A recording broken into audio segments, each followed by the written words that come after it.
Hello, and welcome to another episode of Lore and Crime, a podcast where we dive into the shadowy depths of history, where true crime and chilling events inspire dark fictional tales that will keep you up at night. This is a tale of bones, restless spirits, and dark secrets. It takes place in 1807, a couple of years after the Battle of Austerlitz, which saw thousands of soldiers being killed, drowned, and buried in mass graves. While some efforts were made to recover the bodies, many of these pits have never been accounted for. The premise of this story might shed some light into this dark side of history, as we follow a young man who, believing he was embarking on a journey of honest labor, would soon be confronted with the true horrors of humanity beyond anything he could have imagined.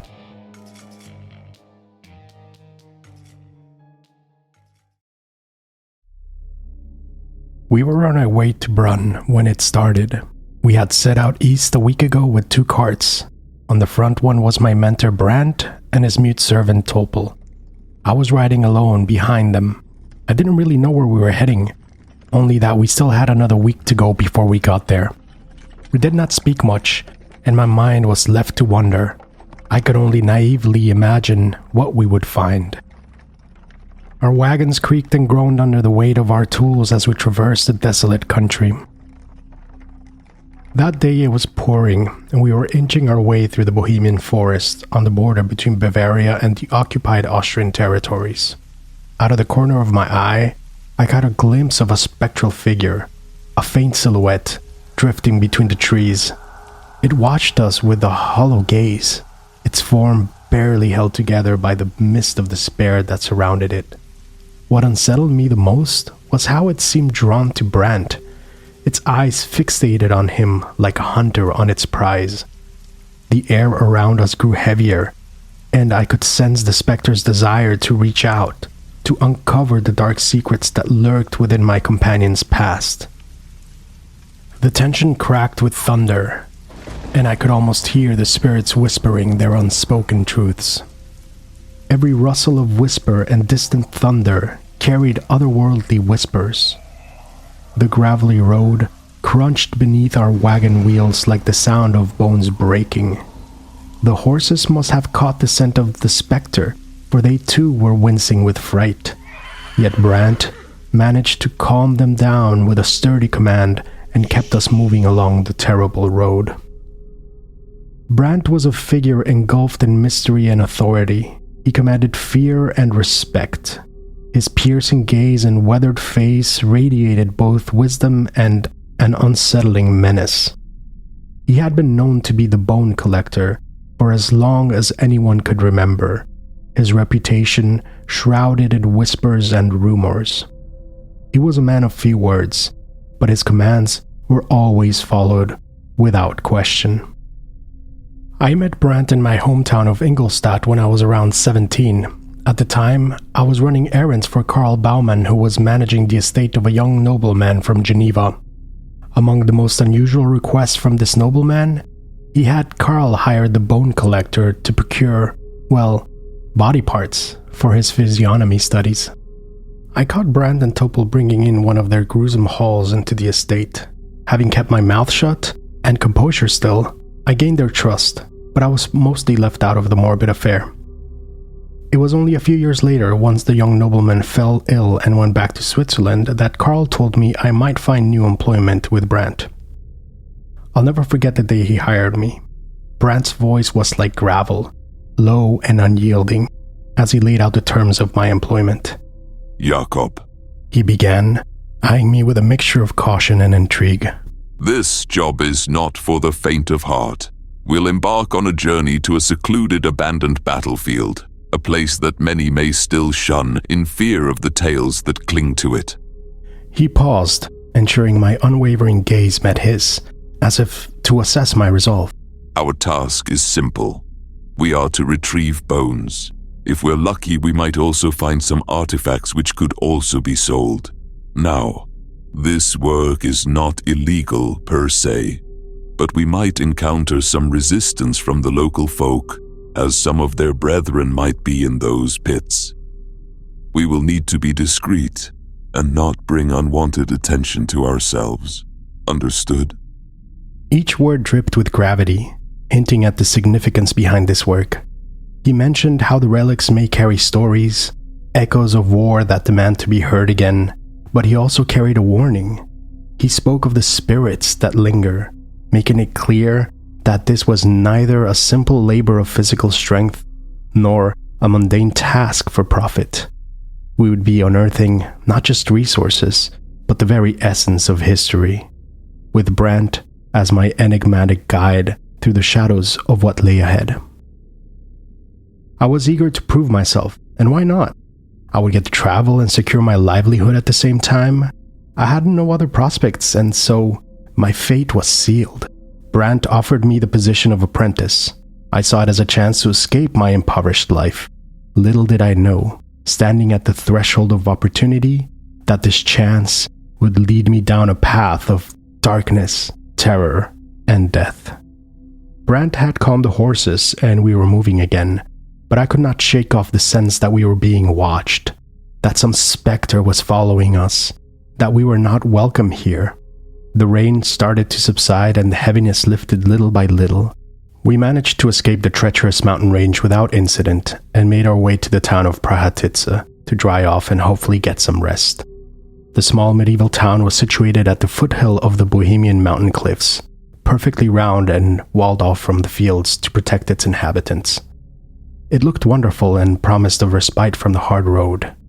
We arrived in the afternoon. Here, Brandt had organized to meet with one of his contacts who was going to give him more information and mark out on his map the location of the bone pits. As we made our way to the northern tower gate, my gaze was drawn to a huge fresco on the fortified tower. It was of a medieval knight atop a horse. The knight seemed to look straight at us, judging us as if it knew that we were here to do evil work. We passed below the tower through the gate and soon found ourselves near the main square where we met Brandt's contact. He then led us into one of the buildings and we found ourselves lurking through a labyrinth of underground tunnels. We were led by torchlight to a secret chamber deep within the ground. There, we made the acquaintance of a Russian man, who also seemed to be familiar with both Brandt and Topol. There was talk of smuggling, looting, and plans were made for the Russian to meet with us again in Brunn once we had secured the bones. I learned that the bones would be ground up and mixed with compost to make fertilizer. It would then be shipped off to England and other places. It occurred to me that this all seemed very irregular, and that all this secrecy showed that our endeavor was a dark one indeed. That night, we sought refuge in a nearby inn, hoping for a brief reprieve from the burdens we carried. We managed to have dinner and a few drinks when things turned for the worse. 4 drunken men stumbled towards us, their laughter giving away their inebriated state. They taunted Topol, the silent servant, mocking his demeanor and lack of wit. I could see the frustration building within Brandt, a spark waiting to ignite. When one of the men shoved Topol, the tension erupted into a brawl. Fists went flying and tables overturning. Brandt's sturdy command, which had kept us moving through the forest, now raised our spirits to fight. Our fragile haven shattered by the intrusion of these drunkards. In the fray, I found myself grappling against one of the men. Topol struggled with a second, while Brandt, fueled by some unseen force, unleashed his fury upon the other 2. It was as if he possessed unnatural strength for his age. Each blow he struck sent men crashing to the ground, their faces pale with shock. There was an unyielding determination in his eyes. The drunken men didn't stand a chance. One moment they were laughing, and the next they were scrambling to escape the wrath of a man who seemed to thrive in chaos. The flurry of fists and shouts felt primal, and as we emerged from the inn's grimy depths, I couldn't shake the feeling that we had crossed yet another boundary in our dark journey, as if the specters following us had set the men on us. We continued our journey the next day. We made a few uneventful stops to refill our provisions before we made it to Brunn. Here, we stopped to spend the night and made our final preparations before we set out into the valley below, where our search for the pits would begin. The valley stretched before us, carved into the earth by the weight of history. On one side, the small town of Skolnitz and Kobelnitz lay nestled along the Rika River. their modest buildings seemingly dwarfed by the mounts that loomed in front of them. On the other side, the imposing Pratzen heights rose steeply, their rugged faces shrouded in creeping forest and gloom. The landscape below was a patchwork of uneven terrain, dotted with remnants of past battles. The air hung heavy with an eerie silence, broken only by the occasional rustle of leaves or distant thunder, as if the very land mourned its ghosts. Patches of wildflower burst forth bravely amidst the decay, their colors muted by the somber tones of the earth that held so many secrets. A thin haze covered the valley floor, twisting like ethereal fingers, giving the sense that the very shadows were alive, watching us with a knowing gaze. The sun struggled to penetrate the gray canopy above, casting everything in a dim light. At the heart of this valley, a couple of still ponds lay like dark mirrors, reflecting the tortured history that enveloped it.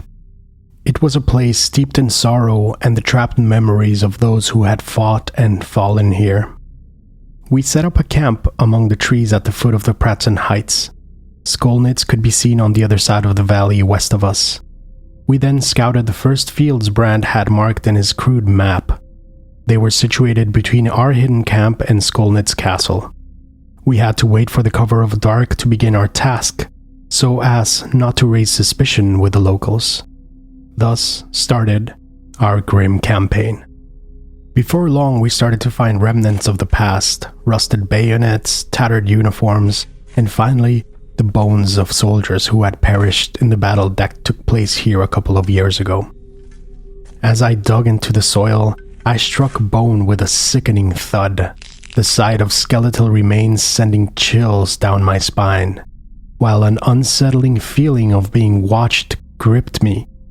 The master worked with an eerie precision, his hands moving with practiced ease as he unearthed the bones. His expression remained stoic, his eyes fixed on the task at hand. He also directed Topol and had him assist us in our morbid task. I was sickened further to see that Topol seemed to enjoy this work. He had a slight smile on his face. It all seemed very wrong indeed. We continued our grim work, and then the whispers began again. First softly, like a breeze through the trees. Then they grew louder, more insistent. Shadows flitted at the edge of my vision, and I could feel the weight of unseen eyes upon me. It was as if the very ground beneath me was alive, pulsing with the memories of those who had fallen, the skeleton arms as if reaching out to us in despair. I felt more and more distraught by the work we were doing and felt shame for coming here. I also started to question my mentor on the morality of our endeavor. He dismissed my questioning and told me that the dead cannot speak nor escape going back to the earth, that we were actually helping them go from dust to dust, that they would, if anything, find solace in being taken from this place of destruction. I tried to accept the premise, but something did not sit right with me. How could it with him? Shortly before the dawn, as we headed back to the camp to get some sleep, I asked Brand to tell me more about this place. His voice was like a haunting melody that beckoned one to step back through the veil of time and into the harrowing tale of the battle that had once ravaged this land. Here upon this whole valley, the earth had once run red with the blood of countless soldiers, as 3 emperors brought their men here for sacrifice. The battle raged for an entire day, a ceaseless symphony of death and destruction. Cannons roared like thunder, muskets were fired in a relentless barrage, and grenadiers hurled bombs with a fervor born from the desperation of their plight. Ultimately, the losing side found themselves cornered by the pond over there. Many of them trapped by the frozen water and breaking ice, drowned as they desperately sought escape from the carnage that surrounded them. As the dust settled over the battlefield, a haunting stillness enveloped the remnants of what had once been a proud army. The clash gave way to an eerie silence, broken only by the soft, pitiful moans of the wounded. Fellow soldiers, once full of dreams and aspirations, now lay sprawled on the ground, their eyes hollow and lifeless, reflecting the loss of their dignity. In that grim hour, honor had become a distant memory, drowned in the blood and despair that soaked the earth beneath them. The cries for camaraderie, once echoing through the ranks, faded into whispers as men stumbled through the wreckage of their hopes, their spirits crushed under the weight of defeat. With every fallen comrade, every shred of valor lost, they felt a part of their very souls extinguished, leaving behind only the bitter taste of disillusionment and the crushing realization that the glory they sought had slipped through their fingers, leaving nothing but scars etched in their hearts. Such is the nature of war. We need not concern ourselves on the why or who, but only that it happens. We are here not to profit from it, but to relieve these souls from their torment. We will liberate them from the pits, from the tar, from eternal suffering. Brandt's tale was a chilling elegy, a lament for the lives sacrificed upon the altar of war. As we listened to his haunting words, the ghostly echoes of the fallen seemed to whisper through the stillness of the night. Their spectral presence, a poignant reminder of the horrors of the past. As the days wore on, I tried to get some rest. Between slumber and a half state of consciousness, the spirits of the fallen soldiers began to make themselves known to me again. Their ghostly forms materialized before me, their faces twisted in anguish. They seemed to be drawn to the nearby pond, their presence growing stronger as the day faded. The spirits' tales filled my mind, a dissonance of sorrow and pain. I could see their final torments, the horrors they had endured in life and in death. They were tortured souls, trapped in a never-ending cycle of suffering, and I was their only hope for release. They tortured my mind and twisted my senses. I found each night harder to bear, and each unearthed body brought me more heaviness in my heart. Brandt, however, remained unfazed by the supernatural disturbances. He urged me to continue, his orders never ceasing. But I could see something in his eyes, a cold, calculating look that hinted at a deeper, darker secret. He was losing patience with me, and he went from calm to insistent to unnerving. On the third night, as the moon dipped below the horizon, I felt an irresistible pull towards the pond. The air grew colder, the whispers louder. I followed the call, my heart pounding in my chest. The spirits awaited me at the water's edge, their ghostly forms shimmering in the moonlight. Their eyes, filled with anguish and despair, they bore into my soul. The spirits surrounded me, their voices a chorus of sorrow and pain. They spoke of their lives cut short, of dreams unfulfilled and families left behind. They pleaded for peace, for an end to their torment. I could feel their suffering, their desperation, and it tore at my heart. I was about to go into the water, maybe to join them and be rid of this plight, but Topol grabbed me from behind. We struggled, but he got the better of me. I must have lost consciousness because next thing I knew I lay by the campfire. Exhaustion overcame me, and I drifted into a restless sleep. My dreams were filled with shadows and whispers, the spirits' voices echoing in my mind. Suddenly, the scene shifted, and I found myself in a dark, foreboding forest. In the heart of the forest, I saw Brandt, younger and more vibrant, standing before a circle of hooded figures. They chanted in a language I couldn't understand, their voices rising and falling like a sinister melody. Brandt stepped forward, his eyes gleaming with a malevolent light. The hooded figures revealed a bound and gagged family, Brandt's own wife and children. My heart pounded in my chest as I watched in horror. Brandt raised a dagger, his voice cold and unwavering as he spoke of power and sacrifice. With a swift, merciless strike, he ended their lives, their blood staining the forest floor. The hooded figures chanted louder, their voices reaching a fever pitch. A dark energy enveloped Brandt, his body convulsing as he absorbed the power of the ritual.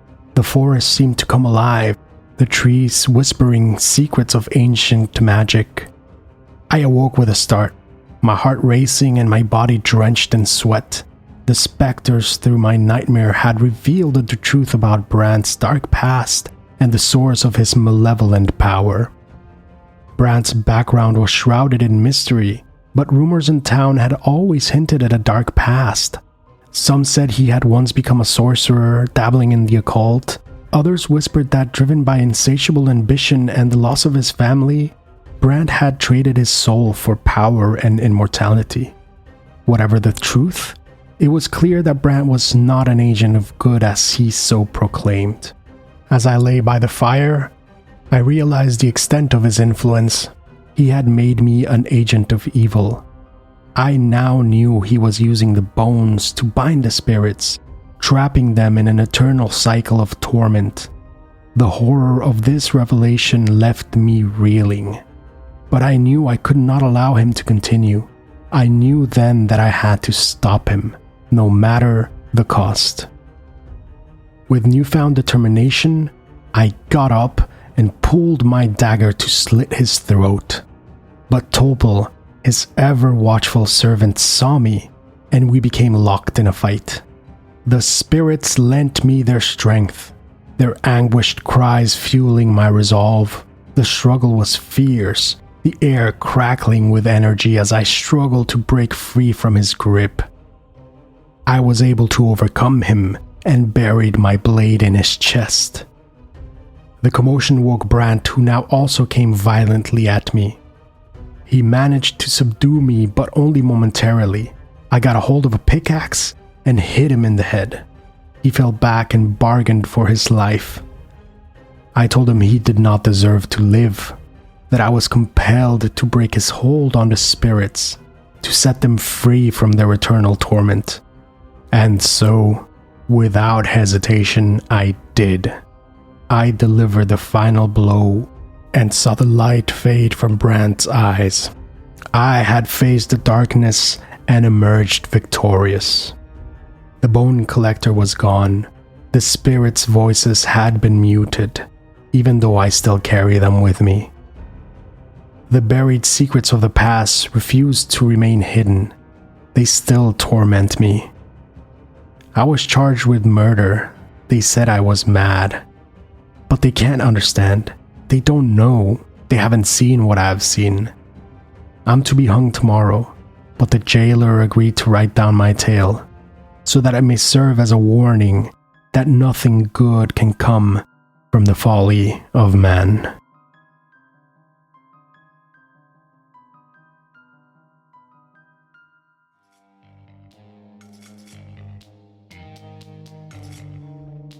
Thank you for stepping into the shadows with us. Did you know that mass graves used to be unearthed and used to make fertilizer? If this tale taught you something or stirred something in you, don't forget to hit the follow button for more stories where history and horror intertwine. And if you dare, leave us a review. It helps others find their way to our dark little corner. Until next time, for another episode of Lore and Crime.